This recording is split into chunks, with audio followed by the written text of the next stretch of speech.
أشرقت نفسي بنور من فؤادي حينما رددت يا رب العباد وانتشت روحي وصار الدمع يجري. الحمد لله وكفى وسلام على عباده الذين اصطفى أما بعد فأعوذ بالله من الشيطان الرجيم بسم الله الرحمن الرحيم ولله ما في السماوات وما في الأرض وإن تبدوا ما في أنفسكم أو تخفوه يحاسبكم به الله فيغفر لمن يشاء ويعذب من يشاء والله على كل شيء قدير.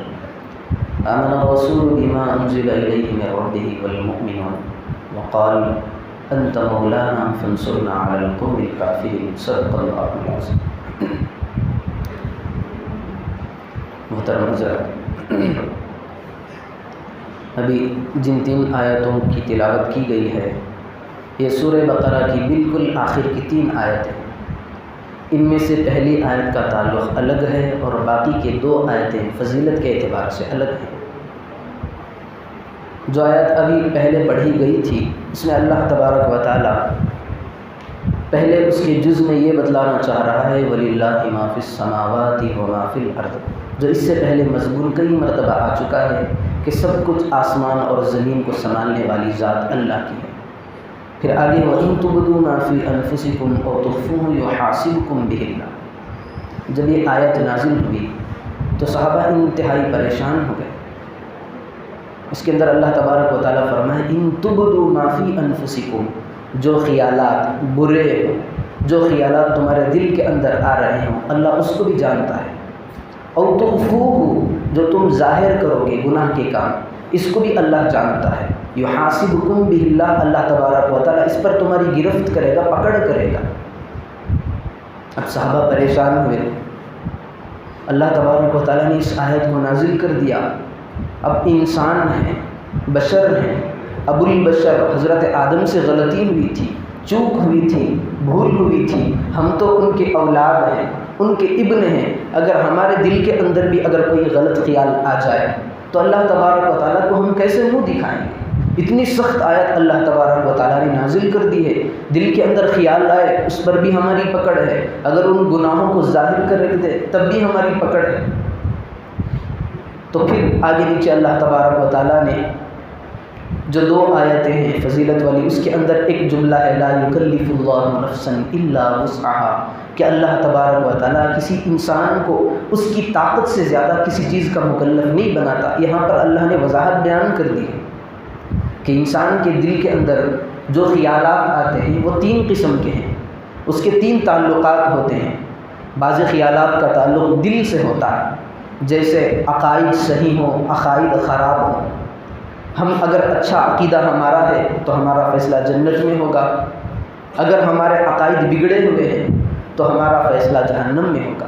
اگر عقائد پختے ہو گئے یعنی غلط قسم کے عقائد ہمارے گھڑ لیے گئے ہیں تو ہمیں جزا بھی ملے گی، سزا بھی ملے گی. ہاں اگر عقائد دل میں وسوسے کے طور پر آتے رہیں تو اللہ تبارک و تعالیٰ ان کی پکڑ نہیں کرے گا. تو دل کے اندر جو باتیں آتی ہیں عقائد کے قبیل سے اگر پختے ہیں تو سزا ملے گی یا جزا ملے گی. اگر وسوسے کے طور پر تھوڑی دیر آتے ہیں چلے جاتے ہیں تو اللہ تبارک و تعالیٰ اس کی پکڑ نہیں کرے گا. پھر دوسرے خیالات وہ ہیں جن کا تعلق زبان سے ہوتا ہے، جیسے ہماری بیوی ہے، بیوی کو طلاق دے دی، یا ہمارا غلام تھا زمانہ قدیم کے اعتبار سے ہم نے اس کو آزاد کر دیا. اگر کوئی آدمی بیوی سے خوشی کے طور پر جذباتی بن کر آ گیا، کہا میں نے تجھے طلاق دے دیا، مذاق میں کہا تو فوراً طلاق ہو جائے گی. جو زمانہ قدیم تھا اس کے اندر بھی اگر بادشاہ آ کر خوشی کے اندر ایک لفظ کہہ دیتا میں نے تجھے آزاد کر دیا خوشی میں، تو فوراً غلام آزاد ہو جاتا ہے. جدہن جد وحزلہن جد.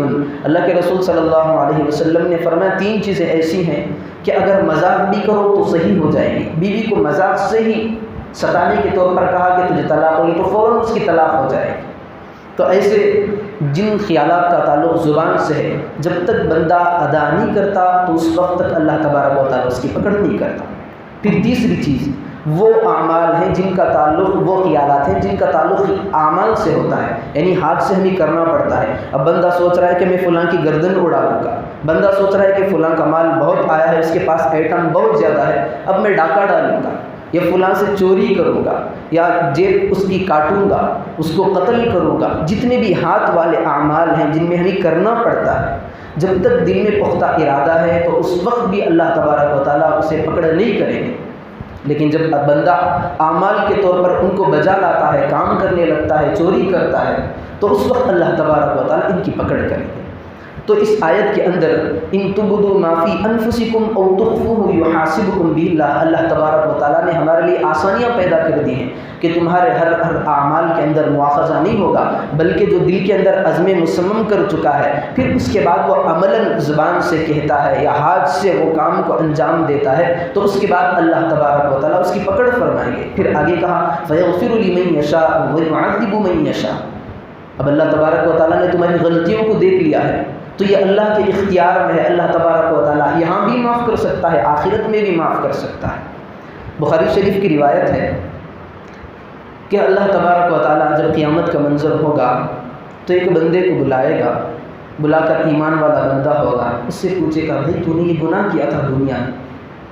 اب ایمان والا تو دنیا کے اندر ایمان والا شمار ہوتا ہے، ایمان والا ہی اسے کہتے ہیں جو جھوٹ سے پاک و صاف ہو، جھوٹ سے بچا ہے، وہ تو اللہ کا دربار ہے، وہاں کون آدمی جھوٹ بولنے کی جرت کر سکتا ہے؟ بندہ آئے گا، اللہ کے قریب بیٹھے گا، اللہ پوچھے گا تو نے یہ گناہ کیا تھا، پھر اس کے سارے گناہ گناتا جائے گا، گناتا جائے گا، گناتا جائے گا، بندہ ایک ایک کر کے ان گناہوں کا اقرار کرتا بھی جائے گا۔ پھر اللہ تبارک و تعالیٰ کہیں گے جا تجھے میں نے آزاد کر دیا، تیرے بخشش کے فیصلے فرما دیے۔ نہ بندے کو کوئی پکڑ ہوئی، نہ اسے ڈانٹ ہوئی، نہ ڈپٹ ہوئی، بلکہ اللہ تبارک و تعالیٰ اپنی بخشش کو دکھانا چاہتا ہے کہ آخرت میں میری اس طرح کی بخشش ہوگی۔ پھر ایک حدیث میں ہے کہ اللہ تبارک و تعالیٰ مومن بندوں کو بلائے گا، بلا کر کہے گا آج میرے علاوہ تمہارے پاس کون ہے؟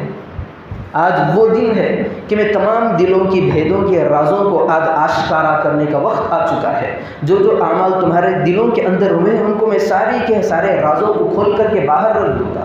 ایک تو ہمارے فرشتے ہوتے ہیں، فرشتے وہ کام لکھتے ہیں جو ہم منہ سے ادا کریں یا ہاتھ سے ہم شروع کریں ان کو لکھتے ہیں، لیکن دل کی باتوں کو کون جاتا ہے؟ تو اللہ تبارک و تعالیٰ قیامت میں کہے گا آج ایسا دن ہے کہ تمہارے سارے رازوں کو کھول کر میں سب کے سامنے پھیلا دوں گا۔ پھر اللہ تبارک و تعالیٰ کہتا ہے تم تو میرے ماننے والے تھے، تم تو میری باتوں پر پابند تھے، میرے احکام کو بجا لانے والے تھے، تم دنیا میں نے تمہارے گناہوں پر دوسروں کے سامنے ظاہر نہیں کیا، تو آج میری غفار کی صفت بھی ہے کہ میں آج تم پر ستاری کا معاملہ کرتا ہوں، آج بھی میں تمہارے اعمال کو، تمہارے کرتوتوں کو، تمہارے گناہوں کو کسی کے سامنے نہیں رکھوں گا، جاؤ تم سب کے سب آزاد ہو، بخشائے۔ تو اللہ تبارک و تعالیٰ، یہ اللہ تبارک و تعالیٰ کا آخرت کے اعمال ہیں۔ پھر دنیا کے اندر اللہ تبارک و تعالیٰ ہماری کیسی بخشش کرے گے؟ حضرت عائشہ رضی اللہ عنہا سے حضرت زید نے پوچھا یہ آیت تو اتنی بڑی سخت ہے، اللہ تبارک و تعالیٰ ہماری بخشش کیسے فرمائے گے؟ تو جب یہ آیت نازل ہوئی تھی تو اللہ تبارک و تعالیٰ کے نبی پاک صلی اللہ علیہ وسلم سے حضرت عائشہ نے بھی پوچھا تھا اے اللہ کے نبی صلی اللہ علیہ وسلم اتنی سخت آیت ہے، اللہ تبارک و تعالیٰ ہماری کیسی بخشش کریں گے، ہم کیسے اللہ کے سامنے بچ سکتے ہیں؟ تو اللہ کے رسول صلی اللہ علیہ وسلم نے حضرت عائشہ سے فرمایا تھا کہ اللہ تبارک و تعالیٰ کی ایک بخشش ہوتی ہے آخرت میں ہوتی ہے، جو جہنم سے بچا کر کے جنت میں بھیجنے کا فیصلہ ہوتا ہے، اور دنیا کے اندر الگ قسم کی بخشش ہوتی ہے۔ دنیا کے اندر جو بخشش ہوتی ہے اس کے گناہ کو، بندے کے گناہ کو گھٹا کر کے ان کو معاف کر کے ان کے نامہ اعمال میں نیکیاں بڑھا دی جاتی ہیں۔ تو حضرت عائشہ نے کہا کہ اللہ کے رسول صلی اللہ علیہ وسلم نے فرمایا اللہ کی جو دنیا کے اندر بخشش ہوتی ہے اس طور پر ہوتی ہے کہ اللہ تبارک و تعالیٰ بندے پر مصائب کو ڈالتا ہے، مشکلات کو ڈالتا ہے، تکالیف کو ڈالتا ہے۔ چھوٹی سی تکلیف، اب بندہ گاڑی کی چابی لے لیا، پیسے رکھ لیا، اوپر کی جیب میں رکھنا تھا نیچے کی جیب میں رکھ لیا، اب اچانک اسے نکلنے کا فوراً موقع مل گیا، نکل رہا ہے، گاڑی کے پاس جا کر دیکھ رہا ہے، اوپر کی جیب میں دیکھتا ہے کہ گاڑی کی چابی نہیں ہے۔ ہم دیکھتے ہیں کہ کبھی ہم رکھ لیں ایک جیب میں کیلی، دوسرے جیب میں تلاش کریں تو تھوڑی دیر کے لیے ہمارے ذہنوں کے اندر الجھن اور پریشانی آتی ہے۔ تو حضرت عائشہ نے کہا اگر گاڑی کی چابی ہو یا پیسے ہو، کوئی بھی رکھی ہوئی چیز ہو جیب کے اندر، ایک جیب میں رکھ کر دوسری جیب میں جو بندہ تلاش کرتا ہے اس وقت جو اسے پریشانی ہوتی ہے، الجھن ہوتی ہے، مصیبت کا سامنا کرنا پڑتا ہے، تو اللہ تبارک و تھوڑی سی پریشانی کو لے کر کے اس کی گناہ کو گھٹاتا رہے گا۔ تو حضرت عائشہ نے یہ بیان کیا کہ دنیا کے اندر اللہ تبارک و تعالیٰ کی جو غفار کی صفت ہے اس طرح ہوتی ہے کہ تکالیف کو ڈالتا ہے، مصیبتوں کو ڈالتا ہے، تھوڑی تھوڑی پریشانیوں کے بدلے میں اللہ تبارک و تعالیٰ اس کی گناہ معاف کرتے ہیں۔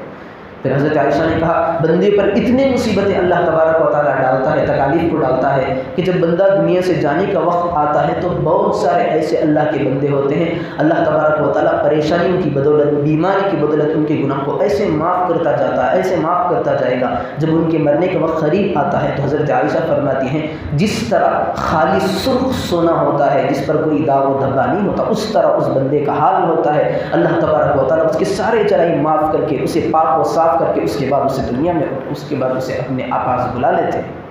تو اللہ کی جو غفاریت کی صفت ہے آخرت میں جہنم سے بچا کر جنت میں بھیجنا ہے، دنیا کے اندر پریشانیوں کو ڈال کر، مصیبتوں کو ڈال کر بندے کے گناہوں کو معاف کرنا ہے۔ پھر آگے چلیں، آمن الرسول بما انزل الیہ من ربہ والمؤمنون، یہاں سے لے کر کے آخر کی آیتیں انت مولانا فانصرنا علی القوم الکافرین، یہ بہت بڑی فضیلت والی دو آیتیں۔ ہر مرتبہ میں نے ہر جتنے بھی آیتیں پڑھا، ہر تفسیر کے اندر انہوں کی فضیلت کو سامنے رکھ کر آگے گیا، تو جو یہ سورہ بقرہ کے آخر کی دو آیاتیں ہیں اس کی بھی بہت ساری فضیلتیں ہیں۔ بخاری شریف کے اندر آتا ہے اللہ کے رسول صلی اللہ علیہ وسلم نے فرمایا اگر بندہ رات میں ان دو آیتوں کو اگر پڑھ لیتا ہے تو یہ دو آیتیں اس کے لیے بہت کافی ہیں۔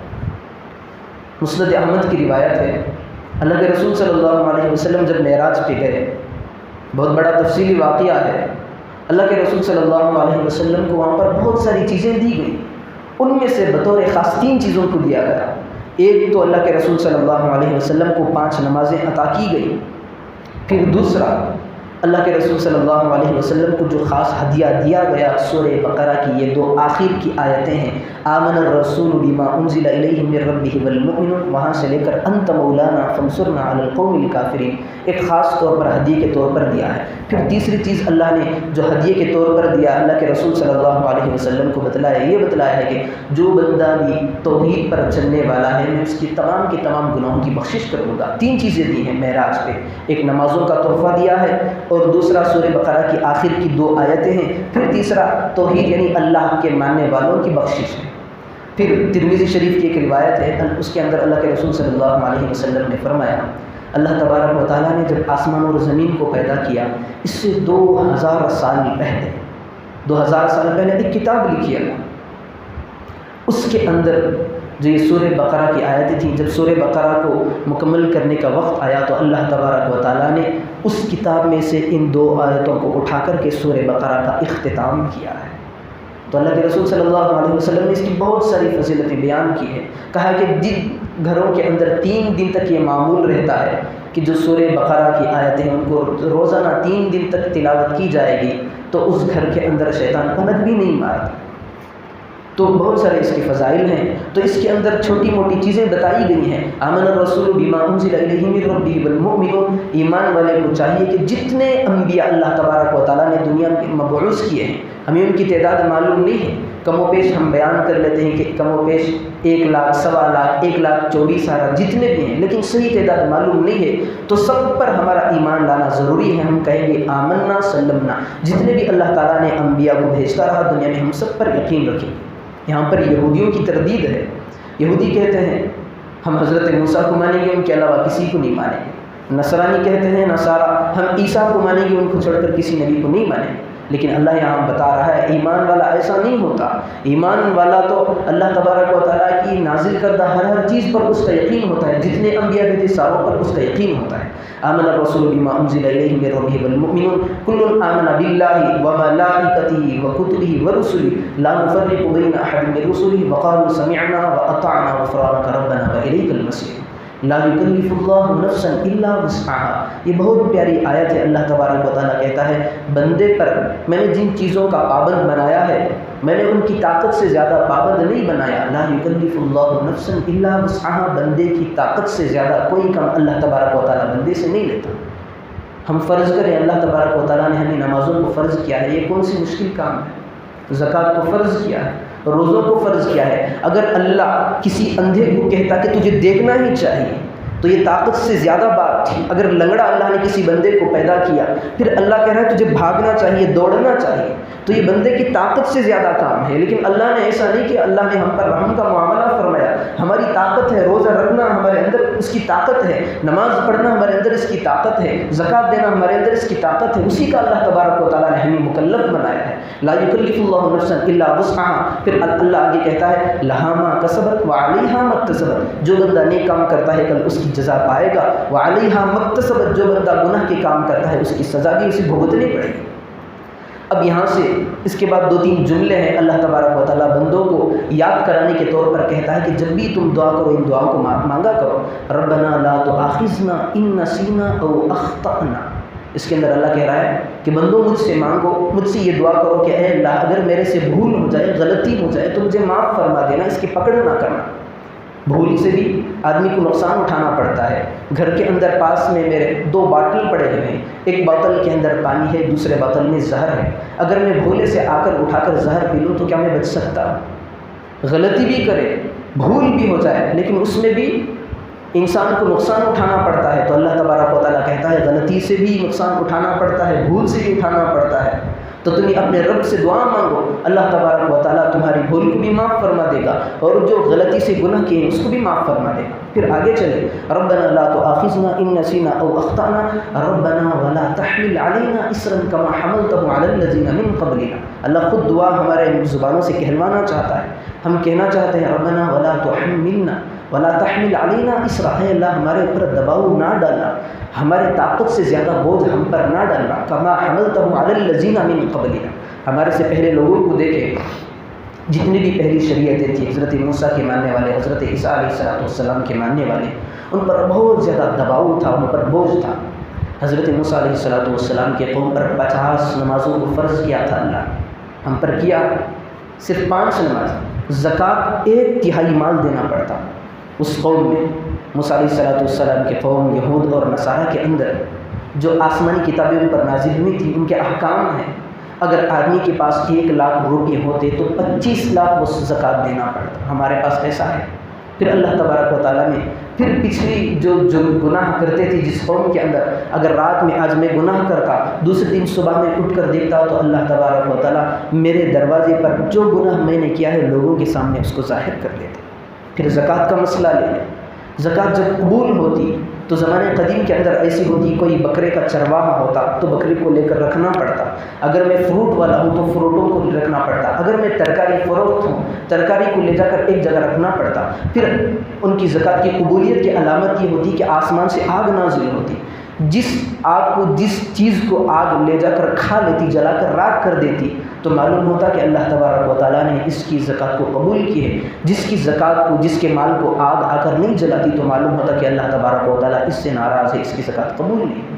کہ ہم پر ایسے حالات کو رکھا ہے اللہ نے، ہماری زکوٰۃ قبول ہوئی یا نہ ہوئی لوگوں کے سامنے ظاہر نہیں کیا، بس اللہ کے علم ہے۔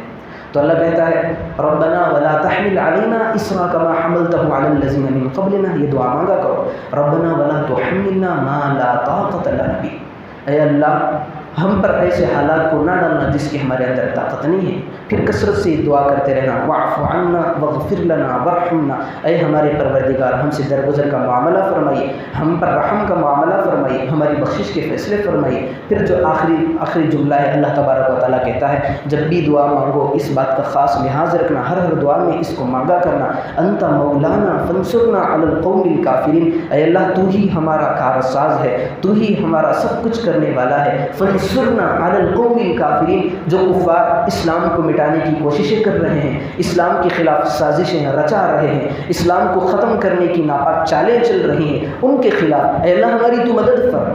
آج حالات بالکل ہمارے سامنے ہیں، ہر طرف سے مسلمانوں کو پسپا کیا جا رہا ہے، نیچا دکھایا جا رہا ہے، انہیں ذلیل کیا جا رہا ہے، انہیں کوٹا اور دبایا جا رہا ہے۔ ایسے وقت میں ہماری زبانوں پہ یہ کلمہ ہونا چاہیے، انت مولانا فانصرنا علی القوم الکافرین، اے اللہ تو ہی ہمارا کرتا دھرتا ہے، کفار کے خلاف ہمیں طاقت اور ہمت عطا فرما، ان کے سامنے ہم ان کے فیس کر سکیں، ایسے فیصلے عطا فرما۔ اللہ کے رسول صلی اللہ علیہ وسلم کی زبان مبارک میں بھی یہ جملہ ہوا کرتا تھا، اللہ مولانا ولا مولا لکم، کفار سے جب بھی مقابلے کی نوبت آ جاتی تو صحابہ کی زبانوں سے یہ الفاظ نکلتے، اللہ مولانا ولا مولا لکم، اللہ ہمارا کارساز ہے، تمہارے پاس کوئی مولا نہیں ہے۔ اسی وجہ سے صحابہ کی جتنی جنگی تھیں تعداد کم ہونے کے باوجود اللہ تبارک و تعالیٰ نے انہیں فتح نصیب فرمائی ہے۔ تو یہ جو سورہ بقرہ کی آخری آیتیں ہیں انتہائی فضیلت کے حامل ہیں۔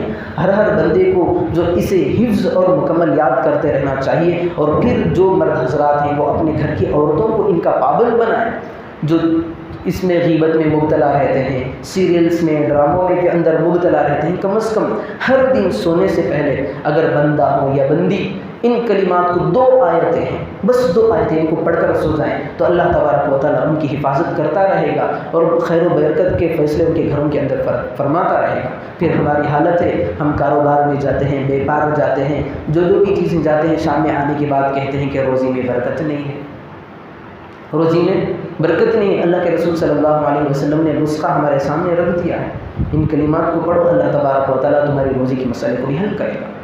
تو جتنے بھائی ہیں، ہر ساتھی اس بات کی کوشش کرے کہ آج ہی سے جو سورہ بقرہ کی آخر کی 2 آیتیں ہیں روزانہ کا معمول بنا لیں گے اور اپنے گھروں کی عورتوں کو بھی اس کے پڑھنے کا پابند بنائیں گے۔ اللہ تبارک و تعالیٰ سنی ہوئی باتوں پر عمل کی توفیق عطا فرمائے۔ لک الحمد و لک الشکر۔